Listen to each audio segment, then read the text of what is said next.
Non veg అంటే ఇష్టపడని వాళ్ళు ఎంతమంది ఉంటారు చెప్పండి. అందులోనూ ఈ ఎండు రొయ్యల కర్రీ అంటే ఇష్టపడే వాళ్ళు కూడా చాలామంది ఉంటారు. ఈ కర్రీని మనం చాలా టేస్టీగా అలాగే చాలా సింపుల్గా చేసుకునే విధంగా ఎలా చేయాలో ఈరోజు ఈ వీడియోలో చూసేద్దాం. మీరు తప్పకుండా ఈ వీడియోని స్కిప్ చేయకుండా ఎండ్ వరకు చూసి మీరు కూడా ఒకసారి ట్రై చేయండి. Welcome to my channel Rajitha Chandu Chilka's kitchen. చూడండి, ఇక్కడ నేను ముందుగానే కట్ చేసుకుని పెట్టుకున్నటువంటి టమాటా ముక్కలు, అలాగే కొద్దిగా పుదీనా, అలాగే కట్ చేసుకొని పెట్టుకున్నటువంటి ఆనియన్స్ని కూడా తీసుకున్నాను. వీటన్నింటినీ మనం చిన్న చిన్న పీసెస్ లాగా కట్ తీసుకొని ఒక ప్లేట్లోకి తీసుకొని పక్కన పెట్టేసుకోవాలి. ఆ తర్వాత చూడండి, ఇక్కడ నేను రొయ్యలను తీసుకున్నాను కదా. నేను ఇక్కడ మీడియం సైజులో ఉండేటటువంటి రొయ్యలను తీసుకున్నాను. ఇంతకంటే చిన్నవి కూడా ఉంటాయి, అలాగే ఇంతకంటే కొంచెం పెద్దవి కూడా ఉంటాయి. మీరు ఏవి తీసుకున్నా సరే వీటికి కాళ్ళు అలాగే తలకాయ మొత్తం తీసేయాలి. లేదంటే మనకు కర్రీ వండుకున్నప్పుడు మొత్తం చిన్న చిన్న ముళ్ళలాగా కుచ్చుకుంటాయి, తినేటప్పుడు అంత బాగుండదు. కాబట్టి వీటిని శుభ్రంగా తీసుకొని తర్వాత మనం కర్రీని ప్రిపేర్ చేసుకోవాలి.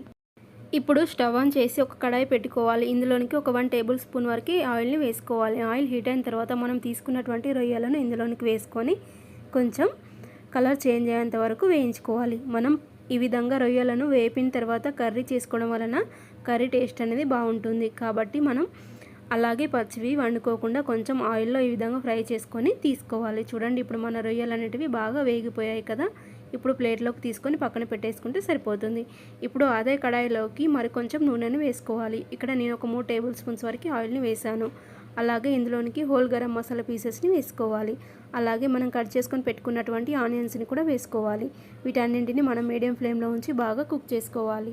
చూడండి, ఇక్కడ నేను ఆనియన్స్ని కొంచెం ఎక్కువగానే తీసుకొని కట్ చేసుకొని ఇందులోనికి వేసాను. వీటిని కొంచెం మీడియం ఫ్లేమ్లో ఉంచి కుక్ చేసుకుంటే సరిపోతుంది. అలాగే మనం తీసుకున్నటువంటి పుదీనాను వేసుకోవాలి. అలాగే చిటికెడంత పసుపు, అలాగే అల్లం వెల్లుల్లి పేస్ట్ని వేసుకొని బాగా కలుపుకోవాలి. వీటిని ఏమాత్రం మాడనివ్వకుండా స్టవ్ని మీడియం ఫ్లేమ్లో ఉంచి కొంచెం ఫ్రై అయ్యేంత వరకు కుక్ చేసుకుంటే సరిపోతుంది. చూడండి, ఇప్పుడు మన కలర్ అనేది కొంచెం చేంజ్ అయింది కదా. ఇప్పుడు ఇందులోనికి కట్ చేసుకొని పెట్టుకున్నటువంటి టమాటా ముక్కల్ని కూడా వేసుకోవాలి. అలాగే ఇప్పుడు వీటిని బాగా కలుపుకోవాలి. మనకు ఈ టమాటా ముక్కలు అనేటివి బాగా మగ్గేంత వరకు బాగా కలుపుకోవాలి. చూడండి, ఇప్పుడు స్టవ్ని మీడియం ఫ్లేమ్లో ఉంచి బాగా కుక్ చేసుకున్న తర్వాత మన వెజిటేబుల్స్ అన్నీ బాగా కుక్ అయిపోయాయి కదా. మనం ఫ్రై చేసుకొని పెట్టుకున్నటువంటి ఈ రొయ్యలను కూడా ఇందులోనికి వేసుకోవాలి. ఈ రొయ్యలు వేసుకున్న తర్వాత కొంచెం టేస్ట్కి సరిపడినంత సాల్ట్ని కూడా వేసుకోవాలి.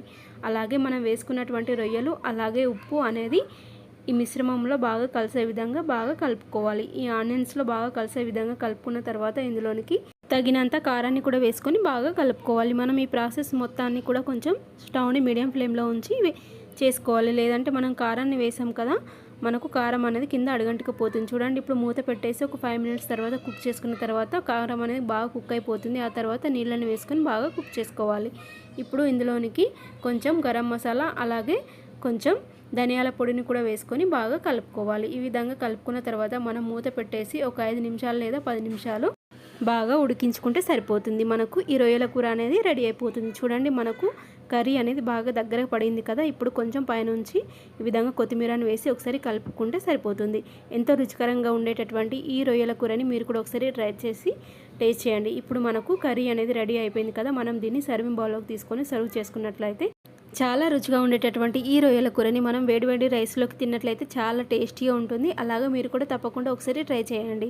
అలాగే నేను చేసిన ఈ రెసిపీ కనుక మీకు నచ్చినట్లయితే ఈ వీడియోకి తప్పకుండా ఒక లైక్ చేయండి. అలాగే మీలో ఎవరైనా మన ఛానల్ని మొదటిసారిగా చూస్తున్నట్లయితే మన ఛానల్ని తప్పకుండా సబ్స్క్రైబ్ చేసుకోవడం మాత్రం మర్చిపోకండి. అలాగే మంచి మంచి వీడియోస్ని అలాగే రెసిపీస్ని మిస్ కాకుండా ఉండడం కోసం రెగ్యులర్గా మన ఛానల్ని ఫాలో అవుతూ ఉండండి. Thank you for watching. Next వీడియోలో మళ్ళీ కలుసుకుందాం.